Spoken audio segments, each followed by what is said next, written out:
Alright, so I've rewritten the script dozens and dozens of times, so sorry if this turns out a little bit ranty or a tiny bit incoherent. It also doesn't help that I currently have a sore throat, so we're just gonna get into it. Okay, step one, we're gonna skip this gender BS debates for Cassidy for a number of reasons. The least of which is that Scott is already pretty inconsistent with genders, with FNAF 2's Mangle being a he or a phone guy, but they appear in Ladies' Night. This becomes a running gag moving forward with basically all Mangle variants. Charlie's gender has changed from Save Him to Henry's daughter, so that changes. Scott uses the he pronouns for all of the characters like the puppet and Lefty as opposed to Charlie being a daughter, so it shows that Scott, especially in UCN, uses he to refer to these characters as their costume characters over their spirits. There's also kind of a shift the story has in general, with Baby acting a lot more like Circus Baby the character than Elizabeth. This is something that we can see in all of the Funtime characters. They act like what you would think these characters would act like, first and foremost, with it more being an emphasis on the influence of the spirits making them more violent and erratic. So it seems more and more like the costumes they possess and the characters they possess are really important to what the characters are. And while Cassidy in the novel trilogy is female,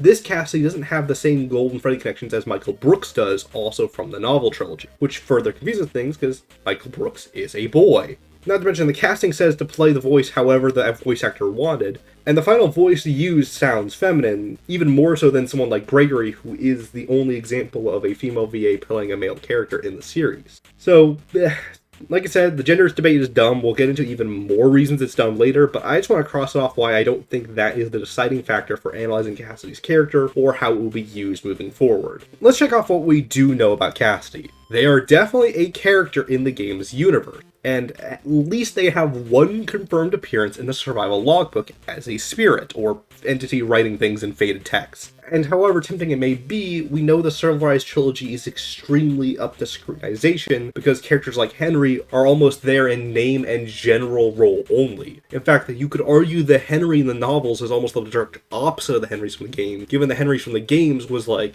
oh, I can't go down until I've taken down William and destroyed all of his history in this dark past. And the book Henry just kind of killed himself the first chance he got once he realized what he had done. Not to mention, while the game Henry definitely seems to be smart and an engineering genius, the book Henry is borderline a wizard with unobtainably fantastical feats of machinery.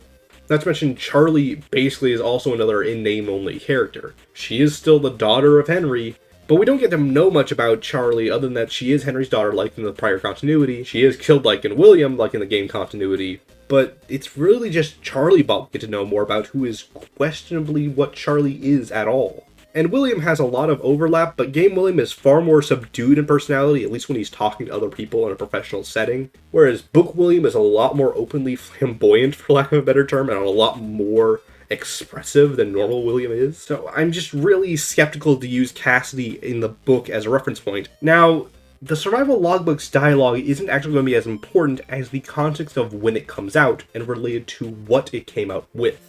You have Pizzeria Simulator, and in that same month, you have the Survival Logbook. And then a few months later, you have UCN, which started out as an add-on/update, similar to Six Locations Custom Night for Pizzeria Simulator. So you have to think of UCN as part of Pizzeria Simulator, even though it is technically its own game, which is important context. Our last piece of context is what's missing from Pizzeria Simulator, which is Golden Freddy. A game meant to wrap up all the loose ends leaves out the fandom's biggest mystery, arguably, going out of its way to hide one gravestone to be obscured, with the 4 other representing the MCI spirits and the similarities, plus the 6th overlooking one, but you can debate that to hell and high water. Given the context of the game, I think it's more likely to be about Charlie, given the minigames you go through to get the Lore Keeper ending, but that's extremely subject to debate, so I'm not going to go in too far into that. So after this big finale that seems to explain 90% of the story with the remaining mysterious 10%, we have the Survival Logbook, which releases giving us a name about some mysterious spirit that seems to be unlike any other prior, being more aware unlike the regular 4, but obviously their name isn't Charlie, so they're not hers. This 5th unique spirit is special to this puzzle in a bonus activity guide. That level of BS feels like it's oozing and screaming to be Golden Freddy. And with UCN coming out as what was supposed to be part of Pizzeria Simulator, ending on the note of Golden Freddy twitching and vanishing into the distance, and the prior activity guide bonus book that gives us the name Cassidy, feels like it should be a slam dunk, but this is where the gender debate was born. Because while Cassidy in the books is definitively a girl, the one you should not have killed is referred to as he by Wither, Chica, and Mangle. But as I say at the top of the video, this argument is extremely subjective. Especially since, as much as people don't portray it this way, it's a lot of conjecture whether Chica and Mangle are talking about the gender of Golden Freddy or the spirit that possesses him. Mangle's line doesn't really give us any context at all, unless you want to specifically make the context that the spirit is the face that you see, so that whole like, it's always watching and he's here, yada yada. I mean, kind of maybe you could string it to that, but that's speculative. We don't know that for a fact. It could just be the general concept that Golden Freddy's always there and watching. And with her Chica, I'd actually argue, despite how she's been used in arguments and talking about lore and theories, is way more up to conjecture and speculation. So firstly, let's explain why this line would be important regardless, because you could argue, why is this line here if they didn't see the actual kid? Well, simply put, not a lot of the cast variants would actually meet Golden Freddy ever. Golden Freddy only appears in FNAFs 2 and 1 towards normal people, or some point where the animatronics could physically see them. There is the Easter egg of the shadowy Golden Freddy crumpled Freddy suit in the corner of FNAF 3, but that's not quite the same. So seeing Golden Freddy the costume is just as a unique trait to this withered Chica as it would be towards withered Chica's spirit seeing the physical kid that possesses Golden Freddy. And to explain why I think she's actually talking about the costume, think about what that line actually means. I was the first, I have seen everything. I have seen everything, huh? Last I checked, dead children can't see things. So if she was the first murdered, that doesn't mean anything. So when she says, I was the first, she can't be talking about death order. Because when she's killed, she isn't just immediately possessing Chica. We see that the puppet has to float around to give gifts and life to them. So it is the puppet who causes them to be alive. You could argue whether the puppet stuffed them or not, but that's not important. The point is that the puppet's actions that allows Chica and that set of the MCI to come to life. So unless the puppet is giving life to the kids as William is killing them in order, and William's just like, yeah, sure, that's fine. Ghost puppet's just walking around doing stuff to these kids I'm killing in real time. I don't think there's an argument here to be made that this is talking about Chica dying first, because she would actually be the least observant person in this context. What does make way more sense, especially in the context of give gifts, give life, is that she's the first to come to life as a character. That makes sense towards why she would have this big statement. She is the longest possessing character in this weird meta space, beyond obviously the puppet. But once again now, then we have that dilemma. Is she talking about the costume character coming to life, or is she talking about seeing the kid be stuffed or hidden away? Or is she just talking about seeing that physical body in the first place? Because we just don't know the context of this line to a perfect extent. It is conjecture, it's argument. And it's even more confusing if it is talking about Golden Freddy, because as I said before, Scott uses the character's gender over the spirit's gender. Fredbear is male. Golden Freddy in this game is referred to as he. So once again, I don't think it's ironclad at all to say that the gender should be a deciding factor in any argument. There's also the possibility that they're just a boy in this continuity, or that Scott just didn't care. So now that we're done with the stupid fucking gender debate, that's really my least favorite part about talking about Cass. Let's get into the more interesting and important arguments about this character and their existence in the story and community.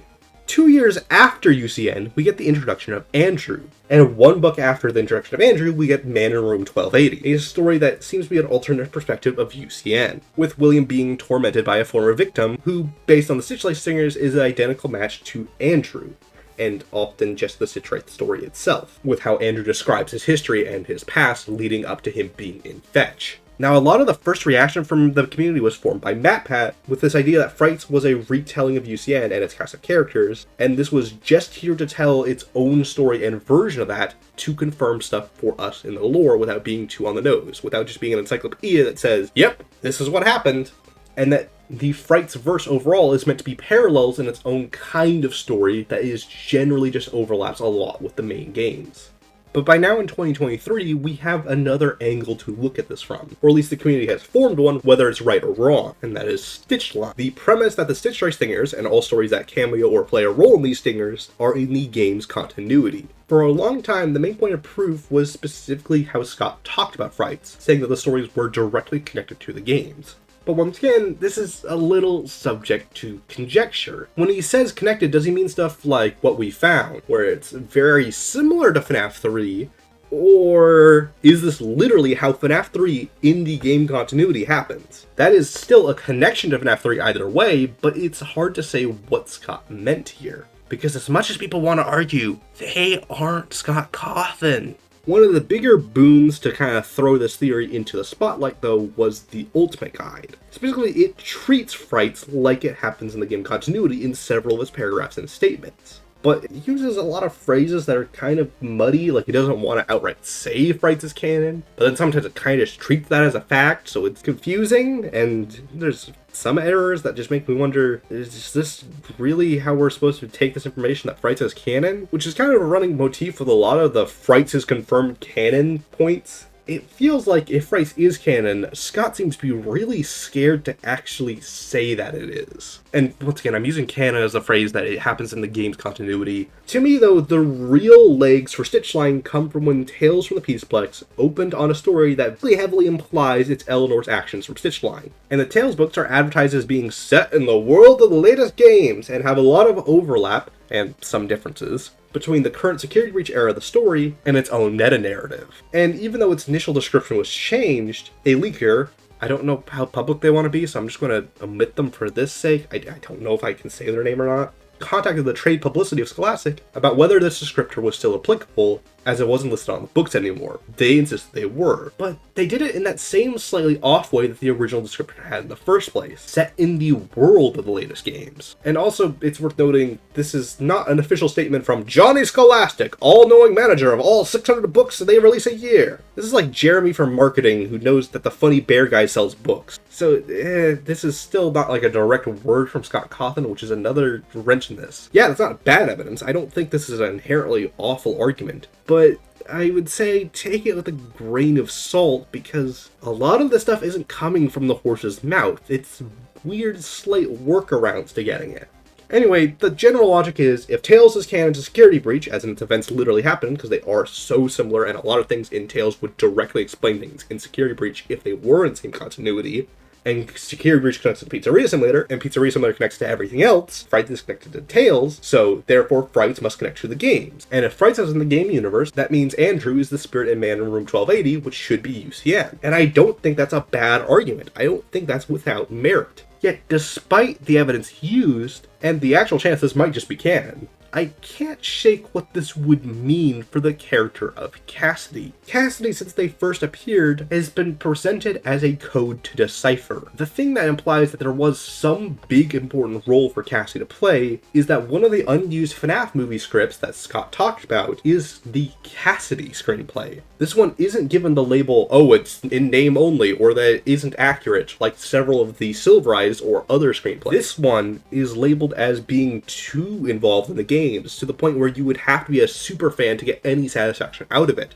And then it acts as almost like this complicated encyclopedia for the game's continuity, then it does try to be its own movie. It was too saturated, too many characters and plot lines from too many games represented in one film. Cassidy wasn't just some name drop, they were a reveal, someone meant to take the focus of the movie, someone you had to decipher in this activity book. And yet if you take away UCN, they're kind of just a ghost. Maybe they're part of Golden Freddy, maybe they had a hand in UCN if you want to argue that, or that's your theory. What do they really do? Even giving them Princess Quest, which I heavily disagree with, as I said in my prior video, their story is kind of just that there's some random ass ghost who gets stuck in an arcade machine, if they aren't the vengeful spirit. They're just there for the sake of being a plot device. That's not a character who takes multiple games and a movie script to analyze. That isn't someone you build up with a reveal. And if they aren't vengeful, then why not just move on? Why would they stick around at all? Why are they important?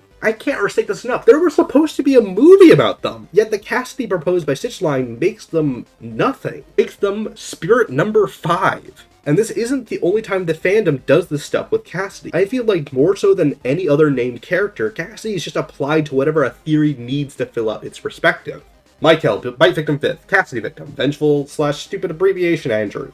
And any other combination of dumb words that relate to Golden Freddy in this community almost always use Cassidy as a flexing point, something they can adjust and apply to their theory as they need it.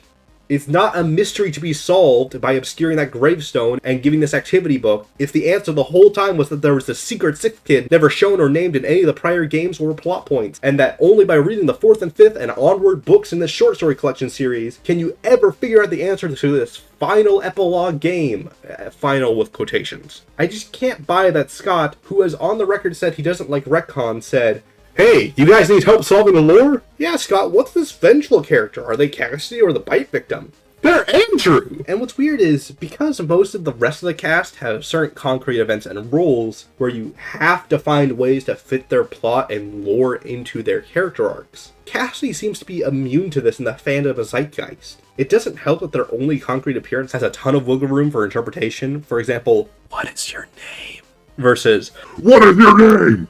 It doesn't help that's written in all caps. Not to mention, basically any variant of Cassidy as a character in theory culture can be applied to this interpretation. Vengeful Cassidy could just be getting more information about William through the bite victim, or just trying to be inquisitive about things in their history and past, using more things to torment William, or just wanting to know more about why they were killed or attacked in the first place. Having a connection to Mike kind of makes it seem like they're on the same page, especially post-sister location. Seems to be some level of revenge or going down with the ship of William's legacy to try and end it all. But then you can go the other angle and just say, this is just Cassie trying to help the bite victim and or work with Mike to help people move on and have their spirits continue. And I hear the tippy-tappy of counter-arguments, situations where their theories could work, where you could make arguments for why these things would happen this way to support your perspective. But this is Cassidy we're talking about. You walk one aisle down in the FNAF Theory grocery store, and someone will be happy to explain to you how you're completely wrong and no one will ever agree with you. Walk one more aisle down, and they're saying everything's right and everyone else is wrong. Another tricky element in all of this, to me, that makes this all a lot more interesting and a lot harder for me to say that Fright is intended to be canon to the game's continuity, is that Scott never clarified that it was in place of it being used wrong. What I mean by that is that when the original novels came out, he had to make this whole Steam post clarifying that the books were not meant to be used to solve the game lore. Specifically Silver Eyes 1, because the other books weren't out yet. To me, that's important to know, because Fright's release is right in the peak Scott response lore clarification era for his Reddit posts. And yet, the only time he ever implies they would have some connection to the games is the one statement that they would be connected. And MatPat, pretty much since those books came out, was using the whole parallels theory. And Scott never bothered to correct him or say he was using them wrong. And given that none of the books have this clear demarcation that they are in the game's continuity, it's all weird, indirect stuff connected to the games, in the world of the game. It's everything but saying in the storyline of the games, continuing the story, adding on to the story, another perspective of the story, something like that. It's always weird workaround shit. And once again, Scott's never clarified that we're using them wrong, which leads me to imply that MatPat to some degree is correct that these events aren't literally happening. There are tons of arguments and debates on how you could fit these pieces together, and I don't feel like there is an objective answer we can make right now. And to be honest, I think Fright's not literally being in the game universe makes it far more important than if it was. As part of the game story, random continuation that cycles back to where the plot already was. At the end of Pizzeria Simulator, William is dead and all the spirits are freed. UCN adds that there's a new spirit that is tormenting William. All that Frights does is make it go back to Pizzeria Simulator where all the spirits are freed and William's dead. Because Andrew moves on by the end of Frights, making it a giant book series just to circle back to the status quo that Pizzeria Simulator set up. It makes it so Frights is just this excuse to have UCN exist, with the only other real solution being the date of the MCI, and it makes characters like Jake borderline pointless. Because while he is really important to the plot of Stitchline, he has no effect on any prior lore. He is just the janitor to William's antic, rather than being our only insight to the bite victim and or Charlie's personality. Because so many of the Stitchline characters are already very similar to characters that exist, it feels like a tease of what the characters in the main line could have been. We don't get any Michael development. We don't get any Henry development. We don't get any bite victim development. We don't get any MCI development other than the one Susie story. And to me, that's just disappointing. If Stitchline is canon, then it's just not that important. It's the confirmation of the date of the MCI and a retcon to the MCI, because now there's a sixth kid to worry about, but I'll get into that later. I feel like Andrew is a Michael Brooks situation. He exists to be a spirit tormenting William to fulfill the role of Golden Freddy for that plot. Golden Freddy, in quotes, as the general outcast, bit more powerful spirit kind of thing. The Frights, and maybe even the Tales verse, are extremely close counterparts of the game line, but with streamlined changes. To me, the big red flag that there is something off about the Frights universe is what it doesn't mention sometimes. The lack of any presence of Freddy's 2 or the DCI, at least to my knowledge, unless I skip something or miss something, and honestly, Mangle's lack of presence, Mangle, one of the fan favorite characters, almost feels like it's an intentional omission because that complicates things. And for the way Frights' story is told, streamlining it down to one set of murders is useful.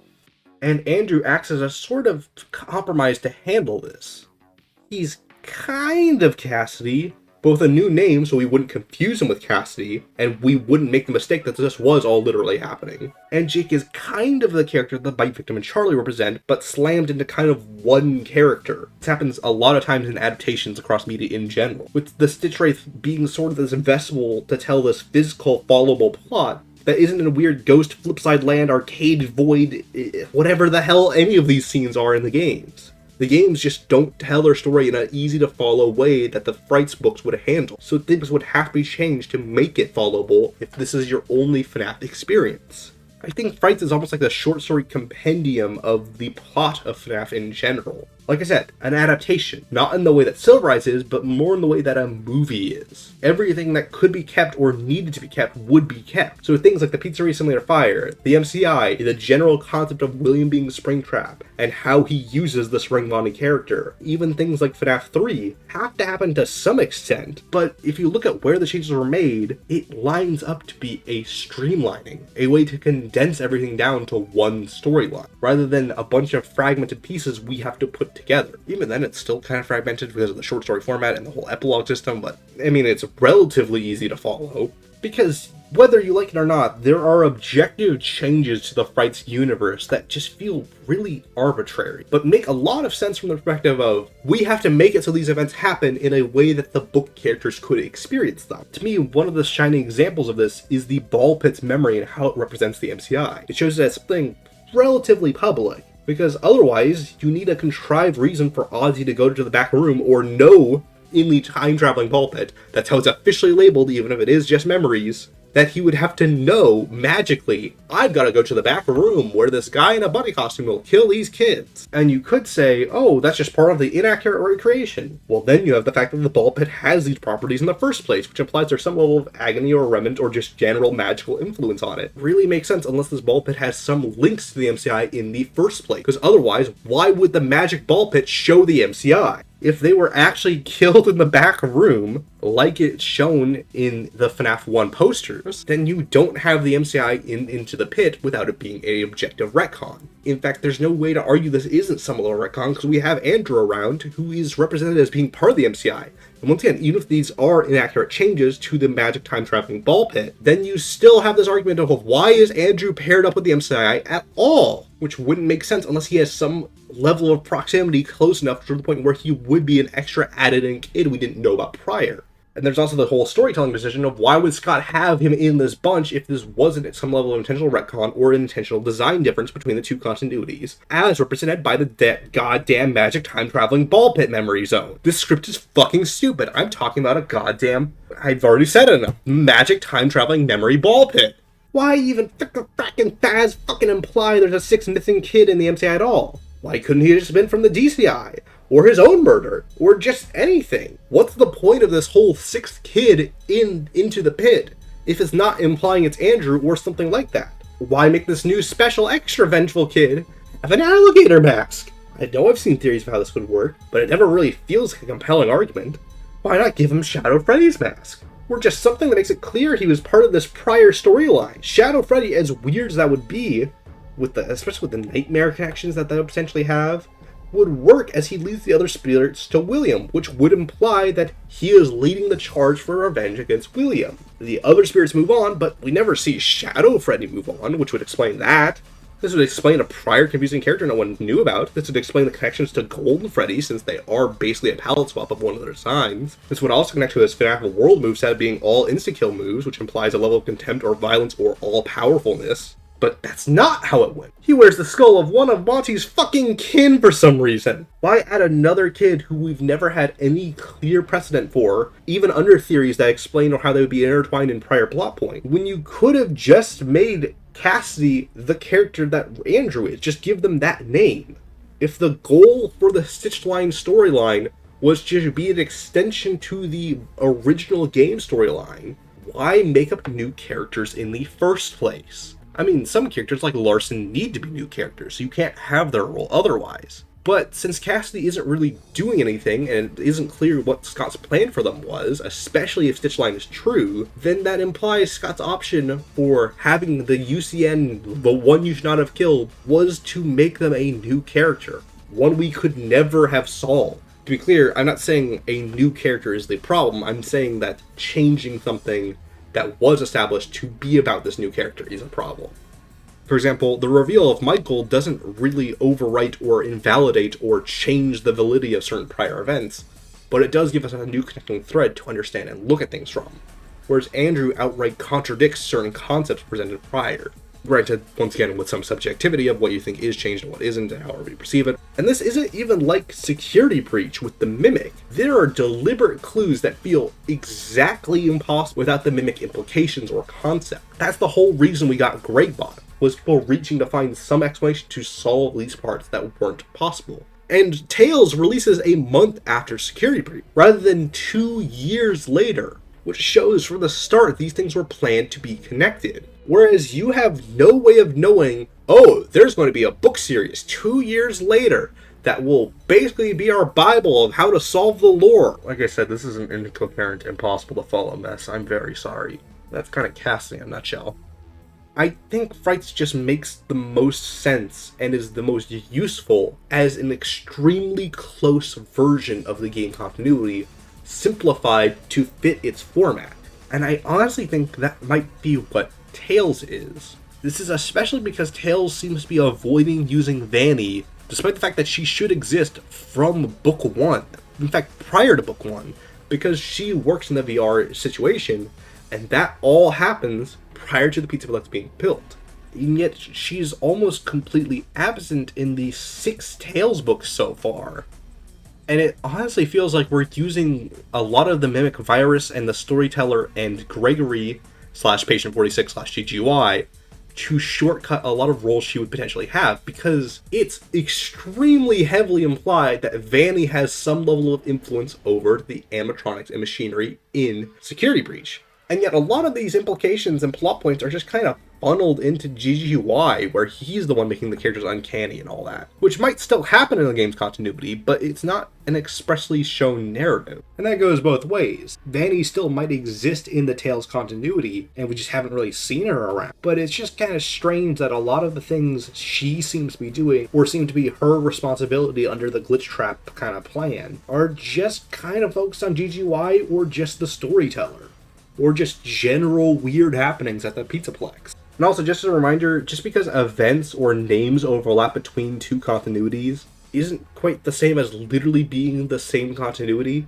Almost all adaptations do, to fit their molds, even though they are trying to tell the same story, but they're doing it for what fits their medium better. Frights and Tales are basically the same story, told with some adjustments and changes with characters and names, characters being smashed together and streamlined to make it all work. To actually give a very quick summary of my thoughts on Cassidy, I just think they're the vengeful spirit. It feels most satisfying. It doesn't require going through several hoops of, oh, and then there's a retcon to the MCI, and that retcon includes Andrew, who's the actual vengeful spirit, and then maybe Cassidy's like partaking in the UCN version of it, but actually by the time Man in Room 1280 comes out, Andrew is completely on his own, and everyone else is pulled out because Cassidy's Red Bear who drowned in the lake, whatever, and all that's just such a headache, and it just required that Cassidy is just some groupie to the goddamn main story. They're just there. They're just following around wherever the plot needs them to be, without ever actually doing anything. I think that sucks. And it's really hard for me to believe that this was the intentional plan of Scott this whole time. Oh yeah, Cassidy will be this weird, irrational enigma in the background. Make a movie about him! Now, you may have noticed that this video about how Cassie's been basically erased by the fandom in favor of theories and headcanon, some of which may be true, some of which may not be, largely erases Cassidy in the theorizing portion of this in favor of talking about Stitch Line a lot. That's the joke.